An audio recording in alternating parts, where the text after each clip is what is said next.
बुरी यादों का बोझ छोड़ो, रिश्ते संवारो। भाग एक। प्रेम से भरे दो भाई। किसी गांव में दो सगे भाई रहते थे।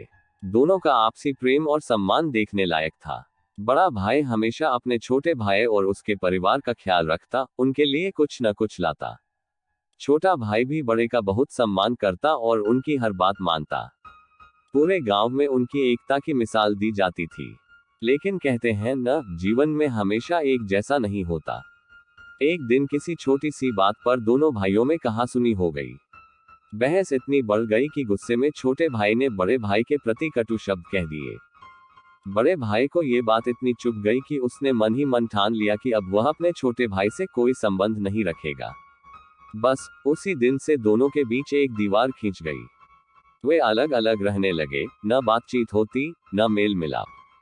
कई साल बीत गए, यहाँ तक कि अगर गलती से रास्ते में आमना सामना हो जाता तो दोनों एक दूसरे को नजरअंदाज कर देते। भाग दो। रिश्ते की डोर कमजोर होती गई। समय बीतता गया, लेकिन दोनों के बीच की दूरी कम नहीं हुई। फिर एक दिन छोटा भाई एक बड़ी जिम्मेदारी के दौर से गुजरा, उसकी बेटी की शादी तय हो गई। यह उसके जीवन का बहुत बड़ा दिन था, लेकिन बड़े भाई से दूरी उसे अंदर ही अंदर कचोट रही थी। वह सोचने लगा, भले ही हम वर्षों से बात नहीं कर रहे, लेकिन आखिर वे मेरे बड़े भाई हैं। परिवार के बड़े का आशीर्वाद तो जरूरी होता है। मुझे हर हाल में उन्हें मनाना चाहिए। अपने मन की सारी झिझक और अहंकार को किनारे रखते हुए वह बड़े भाई के घर पहुंचा। दरवाजे पर खड़ा होकर उसने धीरे धीरे दस्तक दी। भाग 3। माफी और कठोरता। दरवाजा खुला, सामने बड़े भाई खड़े थे। छोटा भाई झट से उनके पैरों में गिर पड़ा और रोते हुए बोला, भैया, मुझसे गलती हो गई थी। मैंने गुस्से में वो शब्द कहे, लेकिन दिल से कभी आपका अपमान नहीं किया।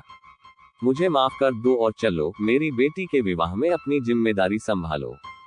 बड़े भाई ने उसकी तरफ देखा, लेकिन चेहरे पर कोई नरमी नहीं थी। उन्होंने सख्त आवाज में कहा, मुझे नहीं आना। तुम्हारी कही हुई बातें आज भी मेरे दिल में चुभती है। मैंने तय कर लिया है कि अब हम दो अलग अलग ही रहेंगे। छोटे भाई का दिल टूट गया। उसने बहुत मनाया, लेकिन बड़े भाई के दिल का पत्थर नहीं पिघला। अब छोटे भाई के मन में बस एक ही सवाल घूम रहा था, क्या मैं अपने भाई को कभी मना भी पाऊंगा। भाग 4। संत का समाधान। गांव में एक प्रसिद्ध संत रहते थे, जिनके प्रवचन बड़े भाई रोजाना सुनने जाया करते थे। किसी ने छोटे भाई को सलाह दी, तुम संत जी के पास जाओ। बड़े भाई उनकी बहुत मानते हैं। अगर वे समझाएं तो शायद बात बन जाए। छोटा भाई संत जी के पास गया और अपनी पूरी कहानी सुना दी।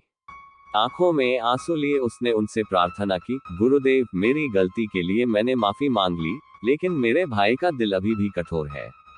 कृपया कुछ ऐसा करिए कि वे मुझे माफ कर दें और मेरी बेटी के विवाह में आ जाएं। संत मुस्कुराए और बोले, तुम चिंता मत करो, मैं इसका उपाय निकालूंगा। अगले दिन जब बड़ा भाई सत्संग में पहुंचा, तो संत ने प्रवचन के बीच ही अचानक उससे पूछा, सुना है तुम्हारे छोटे भाई के घर विवाह है। तुम वहां क्या क्या तैयारी कर रहे हो। बड़े भाई का चेहरा कठोर हो गया। उसने साफ लहजे में कहा, मैं विवाह में नहीं जा रहा। मेरे भाई ने मुझे कुछ ऐसे कटु शब्द कहे थे, जो आज भी मेरे दिल में कांटे की तरह चुभते हैं। संत जी मुस्कुराए और बोले, अच्छा, सत्संग के बाद मुझसे मिलो। भाग 5। बुरी यादों का बोझ छोड़ो। सत्संग समाप्त होने के बाद बड़ा भाई संत जी के पास गया। संत ने धीरे से पूछा, पिछले हफ्ते मैंने जो प्रवचन दिया था, उसका विषय क्या था। बड़े भाई कुछ सोचने लगा, लेकिन उसे कुछ याद नहीं आया। उसने सिर झुकाकर कहा, मुझे याद नहीं, गुरुदेव। संत जी बोले, थोड़ा ध्यान दो, कुछ याद आ रहा है। बड़ा भाई फिर भी चुप रहा।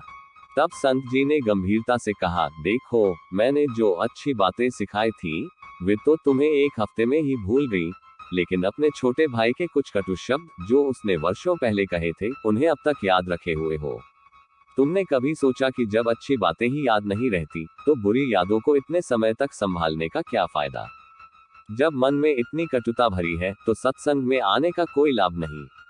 अगर तुमने खुद को सुधारने का प्रयास नहीं किया, तो फिर यहाँ आने का कोई मतलब नहीं। कल से मत आना। संत जी के शब्द सुनकर बड़े भाई की आंखें खुल गईं। उसने आत्मचिंतन किया और सोचा, संत जी सही कह रहे हैं। मैंने अपने छोटे भाई की एक गलती को इतना बड़ा बना दिया कि हमारे पूरे रिश्ते को खराब कर दिया। मुझे तो उसे माफ कर देना चाहिए था। आखिर छोटों की गलतियां भूल जाना ही बड़प्पन होता है। 6 रिश्तों की मिठास लौट आई। बड़े भाई तुरंत संत जी के चरणों में झुका और बोला, गुरुदेव, आपने मेरी आंखें खोल दी। मैं अभी अपने भाई के पास जा रहा हूँ। मुझे अब अपनी गलती समझ आ गई। वह तेजी से छोटे भाई के घर पहुंचा। छोटा भाई उसे देखकर चौंक गया। बड़े भाई ने बिना कुछ कहे उसे गले से लगा लिया और कहा, मुझे माफ कर दो। मैंने इतने साल बेकार ही नाराजगी में बिता दिए। अब से कोई दूरियां नहीं होंगी। छोटे भाई की आंखों में आंसू आ गए। उसने कांपते हुए स्वर में कहा, भैया, आप आ गए, यही मेरे लिए सबसे बड़ी खुशी है। अब आइए, शादी की तैयारी में जुटते हैं। गांव वालों ने जब ये देखा तो उनकी भी आंखें नम हो गईं। सभी ने महसूस किया कि रिश्ते अहंकार से नहीं, बल्कि प्रेम और क्षमा से बनते हैं। बुरी यादों को मन में बोझ की तरह मत रखो। रिश्तों में कटुता को पालने से कुछ हासिल नहीं होता। सच्चा बड़प्पन दूसरों की गलतियों को माफ करने में है। परिवार और प्रेम से बढ़कर कुछ भी नहीं।